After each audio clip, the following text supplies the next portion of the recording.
momen bulan Ramadan. Tapi ada baiknya juga orang bakaji soal-soal bagaimana bangsa Indonesia ini bisa lebih maju gitu. Kopi kita ini Minum kopi dulu. Jadi menurut kita sebelum orang panjang bercerita bahwa kelemahan Indonesia hari ini belum menemukan formula yang tepat agar bagaimana orang bisa bersaing di negara-negara luar. Begitu. Sama dengan Bung Hatta pernah tawarkan bahwa kenapa orang tidak bikin negara serikat begitu seperti di Amerika Serikat dan lain sebagainya. Walaupun ini memang menjadi banyak kontroversi, maksudnya menjadi banyak pertentangan di tingkatan masyarakat baik pemikir orang di negara ini bahwa ini banyak DP sisi buruk dan sisi baik. Tapi harusnya dikaji lagi mana lebih baik dan mana lebih buruk. Karena melihat keadaan hari ini orang negara seberapa tahun orang merdeka, seberapa puluh tahun, dan negara ini ya jalannya juga lambat sekali. Gitu. Harusnya ada yang benar-benar diperbaiki oleh pemangku kepentingan negara ini supaya perkembangan negara orang ini akan lebih baik lagi. Contoh kasus bahwa ketika mengeluarkan aturan itu terlalu universal, terlalu umum, harus diterapkan di seluruh Indonesia. Dan ini kan tidak menyentuh langsung di kepentingan rakyatnya di daerah-daerah begitu. Misalnya keputusan baru-baru tentang pengadaan barang dan jasa. Apakah itu sudah bisa kita manfaatkan di Sulawesi Utara? Jangan dimanfaatkan. Banyak orang yang nggak tahu dia pengguna ini pengadaan barang jasa yang ternyata mampu mendorong perkembangan UMKM. Nah ini kan miris begitu. Dan di pusat sana dorong banggakan ini kebijakan ini, dianggap bahwa unsur kebijakan yang tepat mampu mendorong UMKM dan bisa meningkatkan pendapatan masyarakat dan banyak hal lain. Walaupun di beberapa daerah itu ada otsus, ada otonomi khusus. Tapi berapa lama pemerintah bisa mengeluarkan otsus? Sementara di sisi yang lain DPRD mengeluarkan satu aturan saya lambat. Begitu. Sehingga itu sampai perkembangan masyarakat Indonesia itu memang lambat sekali. Begitu. Oke. Berarti coba menurut Bapak Diki dulu. Berarti maksud. Jadi kalaupun misalnya begitu, kita ambil DP pangkal ini, berarti DP pangkal permasalahan bahwasanya soal pemerataan kebijakan ini harus harus selaras dari pusat sampai tingkatan daerah. Ya. Baik itu tingkatan 2 atau paling rendah, misalnya begitu. Nah, mungkin ini bisa jadi untuk minimalisir aturan-aturan dari pusat sampai tingkatan daerah ini kita cara pandang soal pemerintah kebijakan ini, maka diterapkan DP nama ada aturan yang diberlakukan di tiap-tiap daerah yang nyanda harus sesuai dengan aturan pusat. Kan begitu. Harus menyesuaikan dengan konteks kedaerahan masing-masing. Kan begitu. Ada otonomi daerah kan? Yeah. Nah, cuma Kaisal bilang tadi bahwa DP pangkal ini sebenarnya harus ada perubahan cepat. Yeah. Bukan soal perubahan tapi lambat ini seberapa tahun orang itu. Kalau kita begini, toh sabantar urusan ataupun kebijakan ini cuma ingin adanya perubahan besar dan cepat, berarti harus disesuaikan juga DP DP informasi yang merata. Yang kedua juga DP kualitas sumber daya manusia yang tiap-tiap daerah. DP pertanyaan juga Kak begini, DP pertanyaan di tiap-tiap daerah pun itu nyanda semua bisa torang bandingkan bahwa kualitas di tiap daerah itu sama. Karena di tiap daerah itu punya. Nah, sehingganya membutuhkan aturan yang berbeda. Iya betul. Begitu tuh. Betul. Sementara aturan yang dikeluarkan selalu sama. Iya, makanya kita bukan itu, ya kan? Kita bukan pro pemerintah, bukan dalam tanda kutip. Kita ingin. Karena juga bukan. Iya, maksudnya ini orang ingin meninjau sebenarnya apa makna dari kebijakan. Iya, bukan kebijakan dari pusat sampai di tingkatan daerah. Nah, kalau bagi kita begini harusnya selain informasi publik yang dikonsumsi itu baik dari tingkatan pusat ke daerah itu harus rata. Yang kedua, pemerataan informasi ini juga harus disandingkan, harus harus disamaratakan dengan kualitas sumber daya yang ada. Kalau DP solusi adalah untuk menciptakan satu wilayah yang berdiri masing-masing, berdiri sendiri atau negara-negara bagian, bagi kita bukan satu solusi yang efektif. Tidak, itu solusi ekstrim memang. Iya, baik kita itu bukan solusi yang efektif. Nah, baik kita bisa saja orang di tiap-tiap daerah itu maksimalkan mana sebenarnya potensi sumber daya manusia yang ada, kualitas sumber daya manusia yang ada, itu yang digenjot habis-habisan lewat kebijakan otonomi daerah yang ada. Misalnya dari sudut pandang misalnya Bolsel, konteks Bolsel saja supaya tidak jauh-jauh. Ya dari Bolsel karena DP sumber daya maritim ataupun sumber daya perairan tinggi, harusnya itu selaras dengan peningkatan sumber daya kualitas manusia. Berarti DP contoh konkret ini. So tahu sumber daya manusia sumber daya alam di sini tinggi dari soal bahari, dari maritim. Harusnya DP anak-anak muda itu kasih sekolah di yang punya background itu, punya basic itu. Begitu nah. Supaya ini bisa selaras DP peningkatan pertumbuhan ekonomi, DP peningkatan pertumbuhan sosial dan sebagainya. Nyanda harus membuat satu langkah yang dalam tanda kutip tadi ekstrim, saya kayak saya bilang tadi, buat negara-negara bagian. Karena kita ketakutan Kak, ini Indonesia memang karena lahir dari berbagai macam suku bangsa, ketakutan kita itu akan banyak juga ideologi-ideologi yang kemudian akan dibentur-benturkan. Itu ada konsekuensi yang paling real yang bisa. Sedangkan sekarang belum pica-pica, so ada narasi yang bentrok sana sini begitu kan. Ada segmen ideologi A, B, sebaku tabrak dan sebagainya. Banyak ada para ulil amri, para Ustadz bilang pemimpin ataupun pemerintah yang kemudian bisa meredam situasi ini. Tapi di sisi lain juga kita ingin protes kepada pemerintah.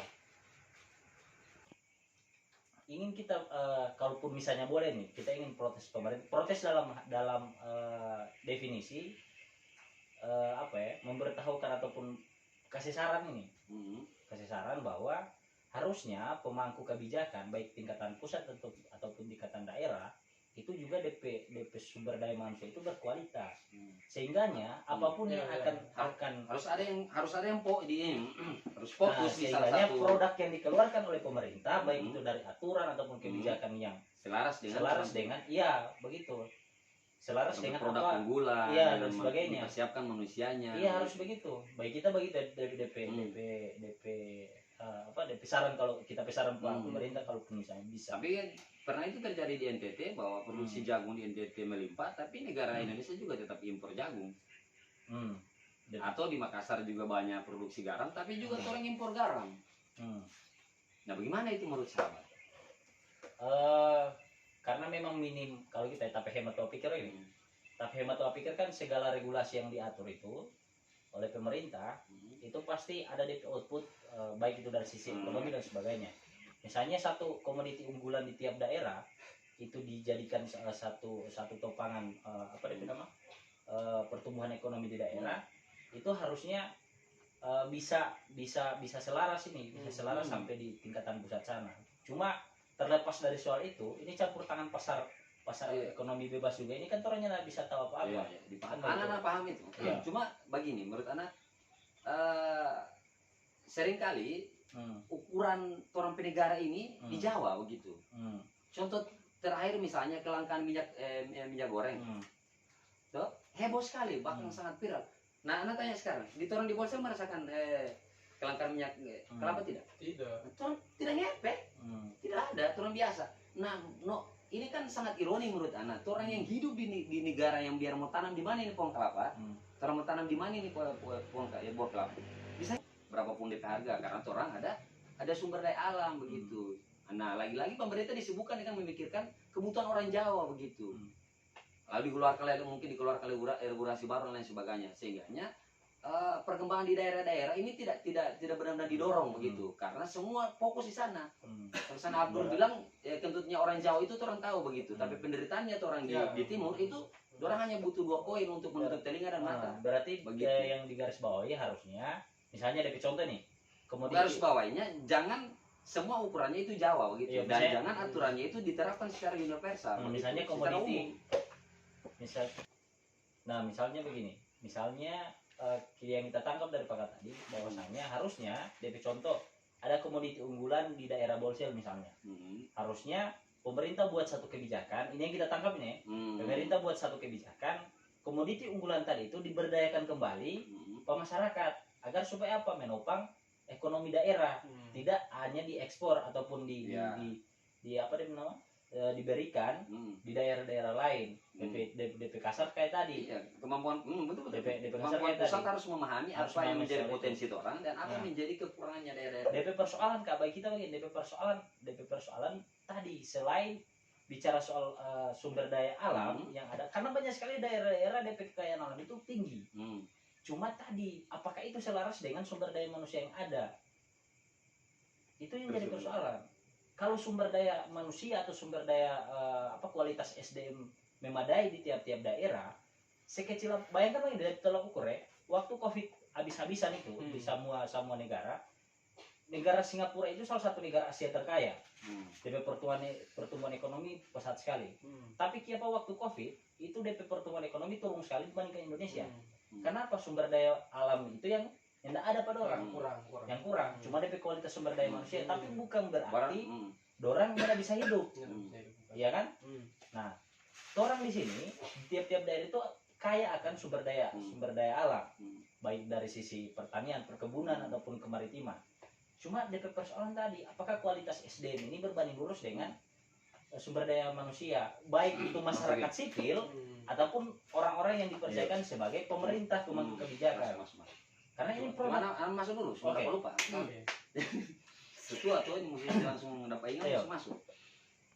Kalau bicara persoalan kopi. Oke. Sebelumnya anak potong. Oke guys, jadi karena kita sudah lebih dahulu langsung diskusi, tidak dimulai, inilah kami di Butala Coffee atau di analisis. Jadi kami di sini hanya sekedar menganalisis. Namun jangan ambil pusing. Ya terserah kalian saja. Mau like, comment, dan subscribe terserah kalian. Intinya ini hanyalah suara hati kecil pemuda atau generasi pemuda yang ada di Kabupaten Bola Mongondo Selatan, khususnya di Provinsi Sulawesi Utara. Nah, saya lanjutkan untuk senior. Inti menambahkan tadi sahabat Ramlan, suka yang bapak tambah-tambah begitu. Riak-riak. Intinya orang ini bahwa karena belum nge dengan dari kedua bapak ini jangan bilang begitu. Jadi lanjut. Jadi lebih tepatnya bahwa orang adalah pemuda yang ingin bicara. Orang adalah pemuda yang suka bicara, walaupun orang ini tidak ada kewenangan apapun. Sebenarnya apapun yang orang tahu hari ini, yang orang tahu hari ini, yang orang bicarakan juga pada malam ini, sebenarnya orang tahu juga bahwa dia output juga tidak jelas. Begitu. Karena orang tadi, orang bukan pemangku kepentingan, orang bukan, orang tidak mempunyai kekuasaan dan lain sebagainya. Sehingga orang bicara jadi orang channel sendiri, begitu. Entah orang mau tanggapi bagaimana terserah mau nih. Ya, nggak usah ambil pusing ya, guys. Biar beda dengan orang ya, memang hakikatnya orang manusia semua berbeda begitu. Oke, fokus kembali ke orang diskusi tadi sampai kopi soding. Nah, persoalan sumber daya tadi, apakah ini selaras antara sumber daya alam dan sumber daya manusianya? Tadi sentil oleh sahabat kita di bahwa misalnya contohnya di Singapura, dorang tidak begitu ngefek dengan adanya pandemi karena dorang salah satu negara maju yang DP persoalannya negara-negara luar itu atau negara-negara maju sama dengan Singapura itu dorang punya solusi sendiri untuk bagaimana menghadapi pandemi COVID-19 dan keunggulan dorang negara juga kecil begitu. Perbedaan orang dengan negara maju menurut kita, menurut hemat anak ini orang tolong dadu yang DP pemikiran juga pas-pasan bangun siang dan lain sebagainya, bahwa apakah negara maju itu DP manusia di sana lebih pintar dari orang? Menurut kita juga tidak. Begitu. Apakah negara maju itu DP masyarakat lebih rajin dari orang? Tunggu dulu. Benar. Omanya lebih rajin bangun pagi. Belum apa ini. Jadi kalau bilang orang lebih pintar dari orang, menurut kita juga tidak. Bahkan juga banyak putra-putri Indonesia ini termasuk salah satu orang cerdas di dunia. Kalau bilang juga orang lebih rajin, itu menurut kita juga tidak. Apakah juga didorong oleh regulasi? Menurut kita juga tidak begitu tepat. Tapi walaupun itu juga menjadi salah satu solusi. Menurut kita yang paling tepat menggambarkan negara maju itu, kenapa orang maju? Karena orang aset itu bekerja begitu. walaupun orangnya tidur tapi asetnya bekerja. Misalnya Timur Tengah, orang tidak butuh energi, tidak perlu terlalu bekerja keras, tapi sumber daya alamnya yang bekerja dan mendorong pendapatan APBN begitu. Nah, orang sumber daya ayam jangan sumber daya ayam, sumber daya alam orang justru tidak jual begitu. Indosat jual, orang sumber mie yang jual, orang tambang Papua juga katanya orang punya saham 50%, tapi juga ada kebenaran mana begitu. Nah, ini yang susah, orang sumber daya alam tidak bekerja. Orang punya lahan kelapa yang luar biasa begitu. Tapi kenapa juga orang sampai hari ini juga masih impor minyak kelapa begitu? Orang juga salah satu negara yang punya banyak kelapa sawit. Tapi kenapa orang baru-baru ini justru menghadapi kelangkaan minyak kelapa? Ini kan banyak ironi yang terjadi di negara orang, karena memang kembali ke tadi dari awal Anda bilang bahwa banyak regulasi yang salah begitu. Bahkan banyak regulasi yang dibuat seolah-olah untuk kepentingan orang-orang atau kelompok-kelompok tertentu saja. Begitu, tidak murni untuk kepentingan rakyat begitu. Mau balik lagi orang bicara persoalan impor jahe, impor garam dan lain sebagainya. Luar biasa, Pak. Orang di negara Indonesia ini salah satu negara yang bibir pantai terpanjang. Itu orang masih impor garam. Walaupun memang ada salah satu Anda dengar bahwa pengamat ekonomi bilang bahwa dampak dari pasar global itu pasar bebas itu ini hal yang biasa. Ketika orang impor misalnya impor impor garam, lalu orang ekspor garam begitu. Jadi ini hal yang biasa menurut dia, ada pertukaran begitu. Ya. Karena ini memang orang ada pasar bebas. Tapi kalau kembali lagi ke solusi bagaimana negara Indonesia ini menjadi maju, menurut anak itu tadi. Kalau anak ekstrem mau bicara bahwa kenapa orang tidak bentuk saja negara-negara serikat begitu, agar daerah-daerah ini dikelola dengan baik begitu, fokus begitu. Orang fokus mengelola daerah masing-masing. Karena kalau misalnya contoh, misalnya ini Rab dan Kadiro, misalnya ini presiden Sulawesi. Guys. Ini orang di Sulawesi karena orang satu daratan, orang ini mempunyai kemiripan persoalan. Orang juga punya banyak kesamaan potensi. Orang juga banyak kesamaan budaya dan lain sebagainya. Sehingga ketika mengeluarkan aturan itu mudah, begitu. Ketimbang misalnya orang hari ini yang selalu ukurannya itu Jawa. Ada juga terbaru yang sebenarnya mau bicara nanti nih, tapi karena dua sobat diam, tambah tidak terus. Ya, lanjut. Misalnya baru-baru Presiden Jokowi keluarkan Perpres, peraturan presiden persoalan penggunaan dana desa tahun 2022, yang akhirnya disepakati dituangkan secara tertulis bahwa dan harus dilaksanakan oleh setiap desa bahwa 40% dari dana desa itu harus digunakan di DLT. Apa yang terjadi di daerah? Di daerah atau desa-desa tertentu, kebutuhan orang sebenarnya masih banyak, misalnya peningkatan ke fasilitas dan lain sebagainya, fasilitas umum, peningkatan banyak sekali begitu, tapi justru di drop atau justru dialihkan ke DLT begitu.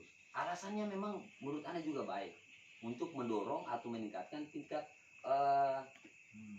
tingkat belanja, atau bagaimana untuk masyarakat juga dorang belanja lebih bagus begitu ketika aliran anggaran dibagi-bagi. Tapi menurut Anda ini kurang tepat begitu. Karena begini, lagi-lagi bahwa ukurannya di Jawa, desa-desa di Jawa, di fasilitas ada, kantor desa ada, DP jembatan, DP lepu dan lain sebagainya semua ada. Nah, orang begitu. Sini MCK saya cuma masih butuh bantuan pemerintah. Nah, begitu juga misalnya Barat Tunai yang